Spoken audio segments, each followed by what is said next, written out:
감성인형 감성주택. 오늘은 일단은 전체적으로 이 공정에 대한 설명을 한번 더 드리고, 그 다음에 그 공정에 대한 이제 체크 포인트 그런 거에 대해서 제가 일단 설명을 드릴 거니까 그거에 대해서 잘 숙지하고서 있으시면 같이 이제 발전할 수 있는 계기가 될 거라고 생각해요. 일단은 제일 처음에 일단 공정을 먼저 말씀드리자면, 일단은 골조가 끝나고 났으면 이제 단열재를 넣거든요. 단열재를 넣을 때는 단열재 꼼꼼하게 잘 넣으면 되고, 물론 단열재를 시킬 때 결과적으로는 내부에 쓸 물량들을 같이 시켜야 되겠죠. 그래서 몰딩이라든가 석고 뭐 이런 뭐 다루기 이런 부분들을 어느 정도 파악을 해서 물량을 파악해서 같이 이제 발주를 해야 되는 거예요. 그래서 그 발주를 해서 물량이 들어오게 되면 이제부터 이제 내부 공정이 시작이 되는 거예요. 그래서 내부 공정이 시작이 되는데, 내부에 이제 인슐레이션은 꼼꼼하게 잘 넣는 게 되게 중요하고요. 특히 코너나 위쪽에 그런 것들 이게 굉장히 중요해요. 그래서 이거는 잘 넣는 거가 말 그대로 뭐냐, 뭐 어떤 기술이 있는 게 아니라 정말 꼼꼼하게 잘 넣으면 되는 거예요. 그래서 다른 기술이 필요한 게 아니니까 그런 것들은 잘 체크해야 되고, 그 다음에 체크 사항은 코너나 이런 데 한 번씩 손 넣어보는 거예요. 만약에 나 혼자 일한 게 아니라 남이 일할 때는 한 번씩 넣어서 소 안에 꽉 들어갔는지 서로 확인을 해야 되는 거, 크로스로. 그렇게 해야지 잘 들어갔구나 이제 확인이 되는 거니까. 그래서 확인하다 보면은 이제 안 들어간 데가 분명히 나올 때가 있어요. 그럴 땐 바로 이제 체크해서 하면 되고, 그리고 이제 석고를 칠 때 이제 그 원피를 칠 때는 반드시 피스바리를 하든 본드바리를 하든 둘 중에 하나는 무조건 해줘야 되는 거예요. 그냥 타카로 사두두를 치는 것은 아무런 의미가 없어요. 왜냐면 타카는 630 이하의 타카들, 작은 타카들은 전부 다 임시로 잡아주는 거예요. 나무는 수축 팽창을 하잖아요. 박혀 있으면은 지금은 붙어 있지만 걔가 조금만 나무가 마르면 빠져버리는 거예요. 그냥 덜렁덜렁. 그러니까 임시로 박아 놓는 거기 때문에 결과적으로 뭔가로 붙여야 돼. 그러면 피스로 잡아주던가 아니면 본드로 잡아주던가 해야 된다는 거죠. 제가 그 전에 한번 그 원주의 그 뷔페에 불난데를 갔었었는데 천장이 완전히 다 탔어요.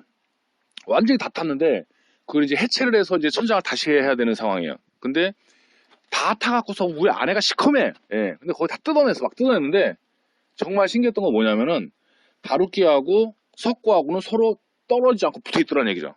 통째로 떨어져, 통째로. 근데 보니까 거기 본드바리로 돼 있더라고. 나 맨 처음에 그래서 본드도 좀 부정적으로 생각을 했었었는데, 그걸 제가 눈으로 본 이후부터는 본드도 괜찮구나라는 생각을 했어요. 꼼꼼하게 본드바리를 잘하든가 아니면 피스바리를 하든가 그렇게 해가지고서 해야 되는 거고, 그리고 이제 그 원피를 칠 때 체크할 것들은 뭐냐면은 이제 이렇게 지금 여기 원피가 쳐져 있는데 이건 이제 이런 게 이제 잘못된 거예요. 여기는 에어컨이 걸린 자리이기 때문에 뭔가 말 그대로 걸어서 박아야 되기 때문에 투피 다 속으로 치게 되면 말 그대로 박을 수가 없어요. 그죠? 그러니까 이건 다시 떼어야 되겠죠? 다시 떼어야 돼요. 그래서 이런 것들이 체크가 돼야 돼요. 그 체크가 되면 일을 두 번 하지 않을 수가 있는 거예요. 일을 두 번 하면은 여러 번 손해예요. 말 그대로 자재도 낭비되고 시간도 낭비되고, 그죠? 결과적으로 그런 것들이 뭐냐, 시간과 이 자재가 결과적으로는 돈과 연결된 거죠, 전부 다. 그래서 그런 것들 굉장히 중요하고, 그리고 그거 아깝다고 그냥 치게 되면 그냥 말 그대로 좀 부실공사가 되는 거야. 왜냐면 여기다가 만약에 저걸 걸려고 하면은 뭔가 찾아야 되잖아요, 그죠? 그럼 어려움이 있어요. 그래서 이런 것들은 체크를 해야 돼요. 체크를 서로 크로스하다 보면, 그런데 이런 것들은 놓칠 확률이 적기 때문에 어찌됐거나 잘못된 거는 그냥 눈에 보이니까 이런 것들은 반드시 이제 알아야 되고, 그 다음에 화장실, 그 다음에 그 주방 벽, 상부 벽, 그런 데들은 전부 다 합판을 먼저 쳐줘야 돼요. 그리고 보일러가 걸리는 보일러실, 그런 데들. 그리고 포켓도어 있는데 포켓도어는 탄탄해야 되기 때문에 덜렁덜렁 하면 안 되기 때문에 합판 한번 쳐줘야 돼요.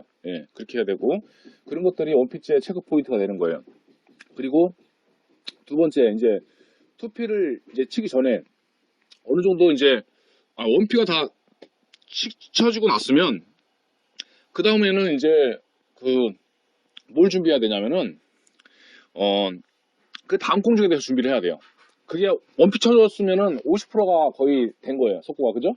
투피 치면 이제 다 되는 거니까. 그때쯤 됐을 때는 이제 그 타일에 대한 그 물량 계산도 해야 되고, 그 다음에 타일 일정을 잡아놔야 돼요. 언제쯤 들어올 수 있는지. 뭐 내일 당장 들어오는 얘기가 아니죠. 항상 일정은 항상 미리 잡는 거예요. 미리 한 일주일이든 이렇게 미리. 그다음에 언제 정도 시간이 나는지 봐서 언제까지 하면 우리가 언제 정도 끝나겠다. 지금 원피를 친 기간이 있잖아요. 그 기간 대비 요 정도 더 가겠구나라는 느낌이 올 거잖아요. 그죠? 그거보다 하루나 이틀 정도 여유를 더 잡고 뒤쪽으로 잡으면 되는 거죠. 그러면 크게 이상이 없잖아요. 그럼 그때쯤 돼가지고서 들어오라고 잡아놓고 그 다음에 타일 물량 뽑아서 발줄을 넣어야 되는 거예요. 발줄도 미리 넣어야지. 안 그러면은 거기서 바로 자재가 없으면 또 다른 데서 받아갖고서 갖고 와야 되는 상황이 되니까 발줄 2번 넣어야 되는 상황이 되니까 그래서 그런 것들에 대한 또 생산해야 되는 경우도 있고 자재를 그렇기 때문에 그런 여유롭게 항상 잡아야 돼요. 그래서 미리미리 공정을 알고 있으면 미리미리 체크를 할 수가 있는 거죠. 그리고 나서 그 이후에 이제 투피가 어느 정도 쳐져가기 시작한다. 투피가 절반 정도 쳐졌다. 그러면 그때는 이제 도배하고 이제 마루를 이제 준비를 해야 되겠죠. 그래서 도배 마루 스펙이 정해져 있는지 아니면은 정해져 있지 않다면 말 그대로 어떤 걸로 갈 건지 빨리 말 그대로 협의를 봐달라 얘기를 해야 되겠죠. 예, 건축주한테 얘기를 하든 뭐가 됐든 간에 그렇게 하고 나서 그다음에 도배하고 마루 일정을 잡아놔야 돼요. 언제 정도 끝나니까 그때쯤 들어와라. 그리고 한 80% 정도 마감이 되고 나면 또 하나 잡아야 될 게 뭐냐면 이제 전기 타공. 예, 그래서 전기 전부 다 와서 이제 그 매립되는 데 다 타공하고 콘센트 타공하고 해야 되기 때문에 한번 불러야 되고 그 다음에 그 전에 이제 원피 칠 때 천정 같은 거 칠 때 중요한 체크 사항은 뭐냐면 등 위치 정확히 잡아서 말 그대로 매립등 같은 경우에는 그냥 놔둬도 되는데 그 직부등 같은 경우에는 전부 다 위치를 가로 세로 다 재갖고 그 위치에다가 전부 다 등상을 다 대줘야 돼요. 그래야지 등이 또 핏을 박잖아요. 그죠? 예. 그러니까 속고에 말씀이 덜렁덜렁해서 떨어질 수가 있기 때문에 등상을 다 박아줘야 되고 그 다음에 그 위치를 잘 체크를 한번 해야 돼요. 그래서 매립이 어디인지는 솔직히 체크를 덜 해도 돼요. 대신에 직부가 어디인지는 반드시 체크를 해놔야 돼요. 땅바닥에다 체크를 하든 어디다 체크를 하든 다 체크를 해야 돼요. 그리고 콘센트 위치, 스위치 위치 땅바닥에다 다 체크를 해야 돼요. 저런 식으로 이런 식으로 다 이렇게 바닥에다가 그려서 이렇게 예, 이렇게 라카로 해주면 잘 보이고 좋죠. 그죠? 예, 그런 식으로 예, 그렇게 해가지고서 이거 까먹지 않도록 묻혀도 쉽게 찾을 수 있도록 그렇게 해줘야 되고 그렇게 하고 나서 이제 원피가 끝나고 나서는 이런 데다 이제 잼몰딩을 대죠. 잼몰딩과 문틀을 달아요. 예, 잼몰딩과 문틀을 왜 잼몰딩과 문틀을 먼저 달고서 그 다음 투피를 치느냐 미리 쳐놓으면은 잼몰딩하고 투피를 꽉 붙일 수가 없어요. 그죠? 예, 그렇기 때문에 잼몰딩에 딱 붙여서 쳐야지 마감이 깔끔하게 떨어지거든요. 예, 도배 같은 것들이 그렇기 때문에 잼몰딩 말 그대로 턱이 있는 것들 부분에는 꽉 붙이는 거예요. 인코너도 서로 꽉 붙여주는 거야. 대신에 이 중간에 얘네들이 연결되는 이런 부분들은 솔직히 2, 3mm 떨어지는 게 오히려 더 좋아요. 딱 붙여갖고 오히려 이렇게 다니지면 아무리 더 네바리로 이렇게 카바를 한다 하더라도 다 보여요. 예, 다 보여. 예민한 사람들은 다 보여. 내 눈에도 다 보이고 내 눈에 보이면 무조건 남 눈에도 보인다라는 걸 생각을 해야 돼요. 내 눈에 보이는데 다른 사람 눈에 안 보이겠지라는 생각을 하면 절대 안 돼. 예, 그래서 무조건 마감은 내 눈에 보이면 하자예요. 내 눈에, 그러니까 각자 눈에 내 눈에 보이면 하자야. 이 정도는 괜찮아 이런 거 없어요. 예, 왜냐면 그런 부분이 꼭 나중에 꼭 문제가 돼요. 아 이거 좀 왜 이렇게 됐지? 그럼 나중에 돼갖고 다시 해줘야 되는 상황이 되면 오히려 더 시간 낭비에 또 자재 낭비에 마감이 더 손실이 더 커진단 말이에요.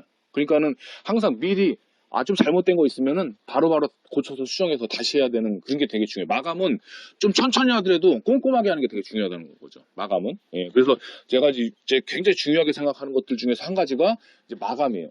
그러니까 물론 구조적인 거, 그 다음에 단열, 방수 뭐 이런 것도 굉장히 중요해요. 구조적인 것들, 기능적인 것들 굉장히 중요한데 마감을 또 빼놓으면은 이건 안 되는 거고요. 마감 디자인적인 요소이기 때문에 그래서 마감에는 꼼꼼하게 이렇게 해야 된다는 거. 그래서 이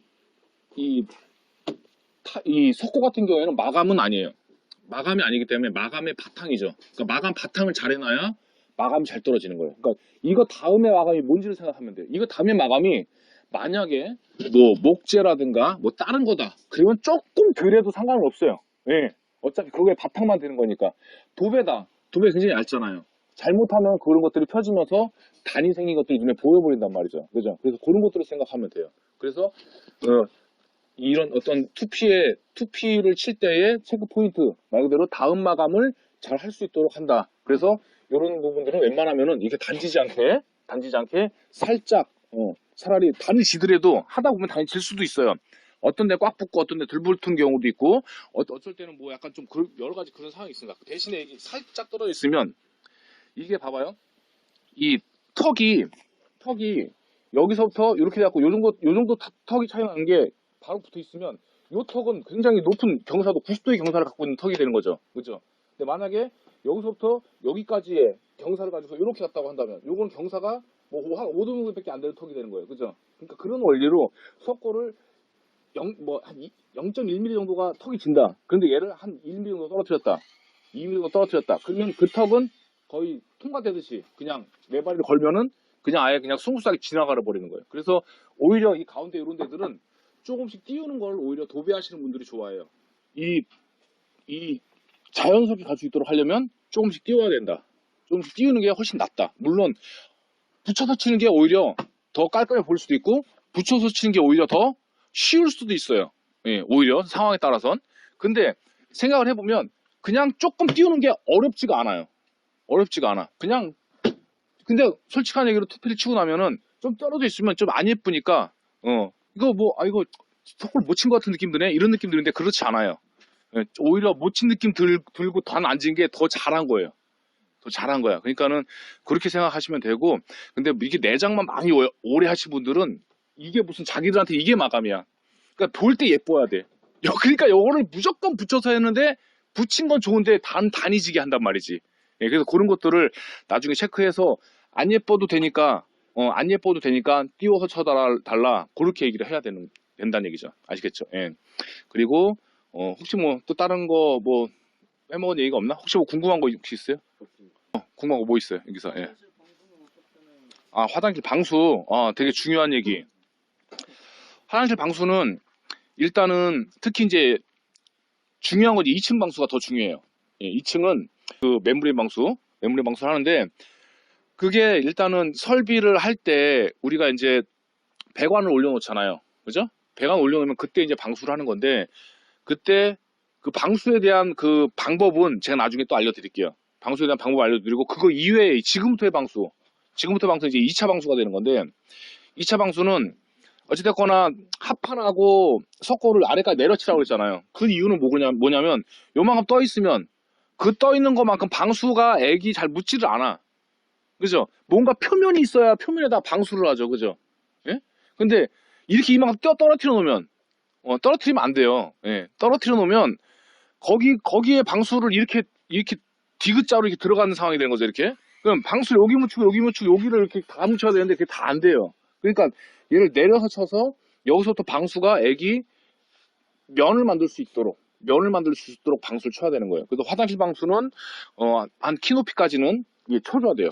화장실 방수는 키 높이까지 쳐주고 다용도실 바닥 방수 같은 경우에는 그냥 한 100벽에서 한 100 정도 뭐 100mm 정도만 올라올 수 있도록 치고 바닥은 꼼꼼하게 치는데 이 액상 방수를 할 때는 바닥 청소를 깨끗이 해야 돼요. 먼지가 있으면 얘가 묻질 않거든요. 그래서 먼지가 있으면 깨끗하게 쓸고 나서 그 다음에 그 조인트 부분 이렇게 조인된 부분들이 있어요. 합판이든 석고든 그런 데들은 전부 다 실리콘으로 먼저 한 번 더 1차적으로 전부 다 코너 조인트 부분 전부 다 싹 돌려줘야 돼요. 그래서 그 상태로만 해도 물 새지 않도록 그리고 나서 바탕에다가 물 스미지 않도록 빨아먹지 않도록 이제 방수를 하는 거예요. 예, 그렇게 해야지 안에가 이제 물이 안 들어가서 뽀송뽀송한 상태를 계속 유지를 할 수가 있는 거거든요. 예, 그래서 그렇게 이제 방수를 하면 되겠습니다. 자, 그리고 방수와 차수의 개념 나중에 정확하게 알아갖고 원리만 알면은 그 다음부터는 쉬운 거니까 그거에 대해서 나중에 다시 한번 기회가 될 때 다시 한번 설명을 드리도록 하겠습니다. 네, 그리고 좋은 질문 감사하고 또 뭐 다른 거 뭐 궁금한 거 있어요 여기서? 네, 없어요. 예, 알겠습니다. 자, 그러면은 오늘은 여기까지 하겠습니다. 오늘 이 시간이 보람된 시간이 됐으면 좋겠고 앞으로도 이런 시간을 계속 갖도록 하겠습니다. 예, 수고하셨습니다. 예, 예.